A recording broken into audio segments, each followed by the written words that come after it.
Pour ce documentaire est la suite de En mai 2025, le port de Toulon s'anime. Et en ce 20 mai 2025, Météo France a annoncé que le Var est en alerte orange pour des orages. Et vous apercevez en arrière-fond sur les monts toulonnais, le Baou des Quatre Ouros, falaise des Quatre Vents, le mont Com, le mont Faron et le mont Coudon est invisible sous les nuages, qu'il ne fait pas beau, même si à Toulon il y a simplement un peu de pluie.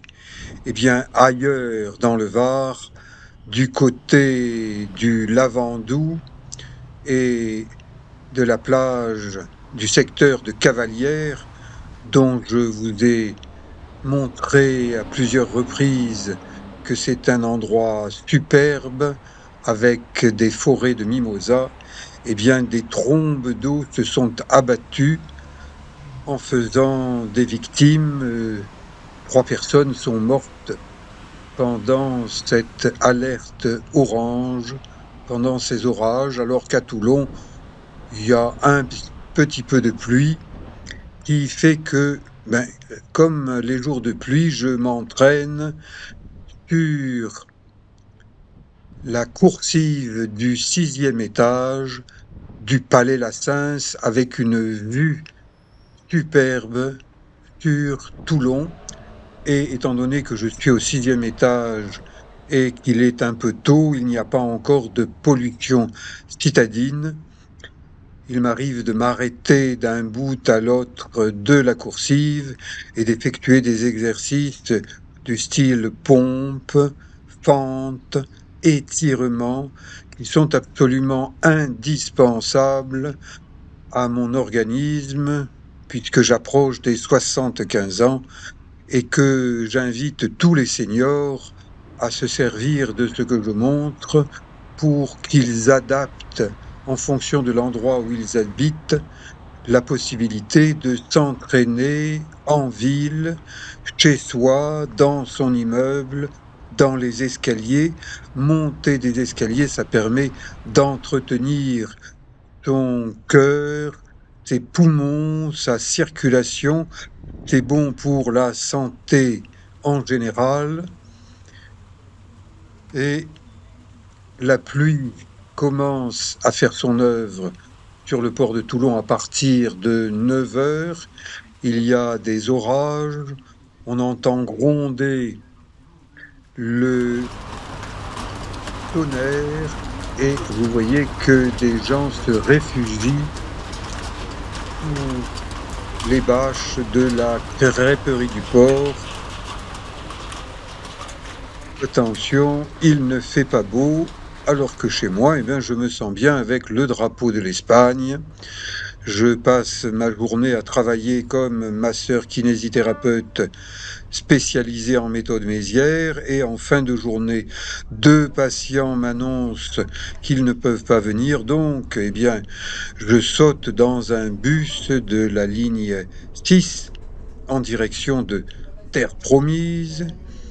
Là aussi, je vous en ai parlé dans plusieurs vidéos. Terre Promise, ce sont des grottes marines, sous-marines. C'est un secteur d'escalade, un haut lieu de l'escalade remontant aux années 1980, à l'époque où le grimpeur sénois, varois, Patrick Edlinger lançait l'escalade en solo, c'est-à-dire seul et sans corde. Et si vous ne savez pas ce que c'est, allez voir ma première vidéo dans la playlist Toulon et le Var. Vous verrez que je grimpe au Baou des Quatre Ouros, la falaise des Quatre Vents, une centaine de mètres de hauteur, seul, sans corde, en portant mes skis alpin sur le dos pour ensuite redescendre à ski sur un grand éboli, celui de la falaise des 80. Eh bien, aujourd'hui, en ce 20 mai 2021, je termine ma journée en empruntant ce petit chemin de la batterie basse qui mène au Cap Brun. Il y a de très belles propriétés, on aperçoit la rade par-dessus de grands arbres, et lorsque vous voyez cette maison avec une flèche qui indique c'est par là, direction la mer, il y a un escalier étroit, et étant donné qu'il a plu quand même pendant toute la matinée, il y a des feuilles, et les feuilles ça glisse, il y a encore de l'humidité, donc je descends précautionneusement, lentement. C'est un grand escalier raide, les genoux, mes genoux de septuagénaire disent que j'approche des 75 ans,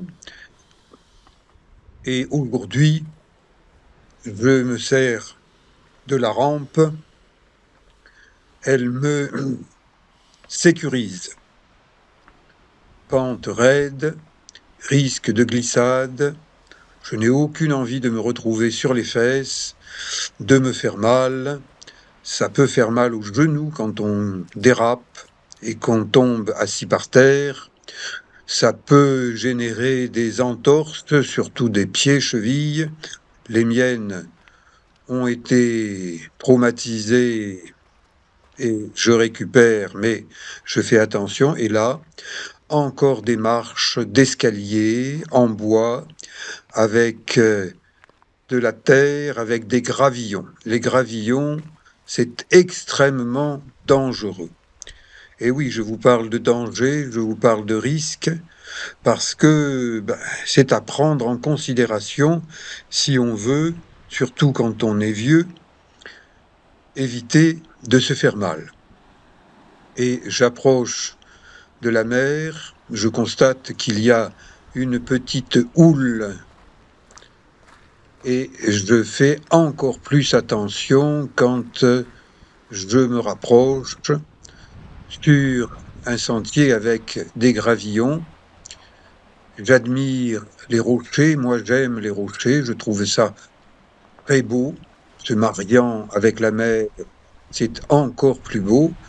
Et là, dans ce secteur difficile d'accès, avec des risques de chute, eh bien c'est un secteur qui fait que des nudistes, des naturistes se réunissent. Ça n'est pas un secteur officiellement reconnu, agréé pour le naturisme, mais c'est un endroit où, les jours où il fait beau, il y a un certain nombre de naturistes des deux sexes, mais là, il y en a un seul sur cette petite zone proche du Cap Brun. Donc j'enlève mes vêtements parce que je suis un naturiste et que je trouve agréable de nager nu. Je mets une combinaison de nage, de plongée, lorsque je nage longtemps ou bien lorsque je plonge avec des bouteilles et que au fond l'eau est plus froide qu'en surface. Donc j'observe, je m'adapte à la température de l'eau. Attention, il est encore un peu frais, mais nous ne sommes qu'au printemps, donc j'ai un masque, un tuba, et je nage tranquillement. L'eau est trouble, c'est souvent le cas lorsque l'eau est agitée avec du vent d'est, mais c'est plutôt un vent tourbillonnant qui arrache des plantes marines, les posidonies. Mais bon, ça n'est pas urticant, simplement la visibilité est réduite. Je suis un ancien maître nageur sauveteur et je me fais plaisir à nager nu en harmonie avec la nature et je me sèche avec une toute petite serviette, c'est bien suffisant. Je me rhabille et je repars. Je vous montre l'autre côté. Si vous n'avez pas envie d'emprunter ce grand escalier parce que ça vous fait peur un peu, ça vous fait mal aux genoux, aux chevilles, eh bien vous pouvez accéder à ce secteur qui n'est pas officiellement reconnu, mais qui est connu des gens du coin. Eh bien on peut partir en direction du Cap Brun, et quand on est au Cap Brun, on peut venir jusqu'ici. Donc il faut avoir de bonnes baskets. Ça, ce sont des décathlons de cette année avec une très bonne semelle qui accroche bien sur les rochers. Bon, les rochers, là, vous voyez, c'est un arbre mort, un pin. Ben oui, les arbres, ça tombe, ça vit et puis ça meurt, et quand ça meurt, un coup de vent et puis ça tombe. Les rochers, superbes, des gravillons. Là, un petit passage sous un rocher, c'est joli, ça fait de l'ombre. Les pins, ce sont de beaux arbres provençaux, attention, ils sont inflammables, donc évitez de fumer, d'abord pour votre santé. Fumer n'est pas bon, fumer tue à petit feu, mais tue. Et là, j'aperçois le Cap Brun, un petit sentier, du grillage, d'un côté terrain militaire, défense d'entrée, aucune raison d'y rentrer. Là, un grand panneau, attention au feu, et au-dessus, un autre panneau, nudisme interdit. C'est-à-dire, eh ben, ne confondez pas nudisme et exhibitionnisme. Ne vous mettez pas nu tout de suite en bas du sentier, avancez un peu, et quand vous voyez d'autres nudistes, naturistes, vous vous dites, bon, ben, tiens, là, c'est un bon endroit. Je vous dis à bientôt pour d'autres vidéos. Je vous remercie et allez, ciao.